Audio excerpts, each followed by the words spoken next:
Swastiastu. Selamat pagi kepada Ibu Guru dan juga teman-teman sekalian. Perkenalkan, nama saya Tade Gita Praba Putri, nomor absen 21 dari kelas 10 MIPA 7. Pada kesempatan kali ini, saya ingin mempresentasikan bab 5, yaitu tentang geometri bidang datar. Adapun materi yang akan kita bahas pada bagian ini yaitu pengertian titik, garis, bidang, aksioma pada garis dan bidang, serta kedudukan titik terhadap garis dan bidang.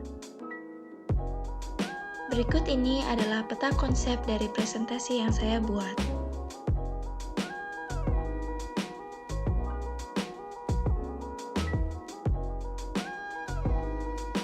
Nah, teman-teman, mari kita mulai. Pertama-tama, kita akan bahas tentang pengertian titik. Titik merupakan sesuatu yang memiliki kedudukan tetapi tidak mempunyai ukuran. Titik direpresentasikan dengan sebuah nokta seperti pada gambar dan diberi nama menggunakan huruf kapital. Berikut ini adalah contoh titik. Seperti pada gambar, saya membuat titik A. Selanjutnya, kita akan mempelajari tentang pengertian garis. Garis merupakan kumpulan titik-titik yang beraturan serta memanjang kedua arah. Representasi suatu garis misalnya seutas benang, atau bisa juga tali lurus yang diperpanjang pada kedua arah yang berlawanan. Garis tidak hanya berbentuk lurus, tetapi ada juga yang berbentuk lengkung. Garis diberi nama menggunakan huruf kecil seperti P, Q, ataupun dua buah huruf kapital seperti GH. Berikut ini adalah contoh garis. Pada contoh pertama, ini adalah garis AB. Pada contoh kedua, ini adalah sinar garis AB. Dan pada contoh terakhir, disebut segmen garis AB. Sinar garis adalah garis yang hanya memiliki pangkal tanpa adanya ujung. Sedangkan garis yang memiliki pangkal dan ujung disebut dengan segmen garis, seperti pada contoh. Nah, teman-teman, kita sekarang akan membahas bidang. Bidang merupakan himpunan yang anggotanya terdiri dari beberapa garis. Salah satu contohnya permukaan sebuah kertas. Bidang memiliki ukuran panjang dan lebar, yang juga diberi nama dengan menyebutkan sebuah titik-titik sudut dari bidang tersebut, ataupun huruf dan juga seterusnya. Ini adalah contoh bidang jajar genjang. Ini adalah contoh persegi panjang. Dan yang terakhir, ini adalah contoh segitiga. Semua ini disebut dengan bidang ABCD.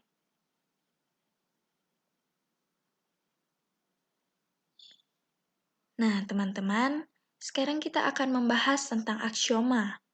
Aksioma merupakan pendapat yang dijadikan pedoman dasar, sehingga kebenarannya itu tidak perlu untuk dibuktikan lagi.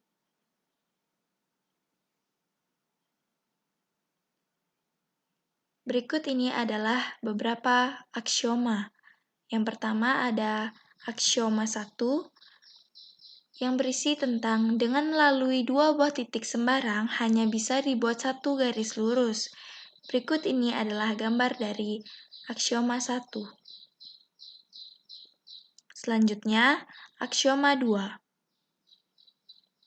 Berisi tentang apabila sebuah garis serta sebuah bidang itu memiliki dua titik persekutuan, maka garis itu seluruhnya terletak pada suatu bidang. Berikut ini adalah contoh aksioma 2. Selanjutnya kita akan bahas tentang aksioma 3. Berisi tentang dengan melalui 3 buah titik sembarang hanya bisa dibuat sebuah bidang. Berikut ini adalah contohnya. Nah, teman-teman, sekarang kita memasuki pembahasan aksioma yang terakhir, yaitu aksioma 4. Yang berisi tentang Dengan sebuah titik yang ada di luar sebuah garis tertentu, hanya bisa dibuat sebuah garis yang sejajar dengan garis tertentu. Berikut ini adalah contoh gambarnya.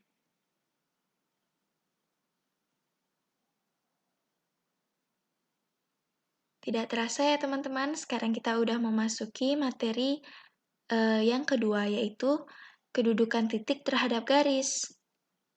Dalam kedudukan ini, dua buah titik dapat membentuk tepat satu garis. Oleh karena itu, ada dua macam kedudukannya. Pertama, titik yang memang terletak pada garis, seperti pada gambar, titik T terletak pada garis G. Kemudian yang kedua, titik yang terletak di luar garis. Titik T terletak di luar garis G, seperti pada gambar ya teman-teman. Selanjutnya, kita akan membahas tentang kedudukan titik terhadap bidang. Bidang sendiri merupakan gabungan lebih dari beberapa garis yang saling terhubung. Dalam kedudukan ini juga terdapat dua macam. Pertama, titik yang berada di dalam bidang, seperti pada gambar yang di sebelah atas.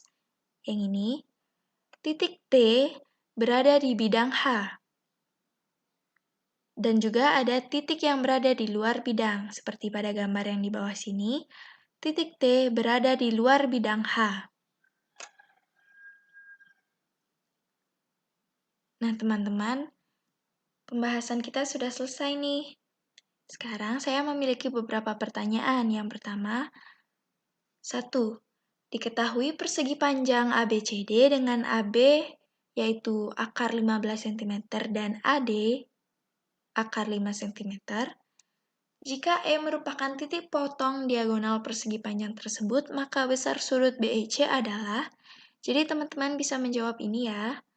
Dan yang kedua juga ada soal yaitu hitunglah keliling dan luas dari bidang datar berikut. Teman-teman bisa melihat gambarnya di sini ya.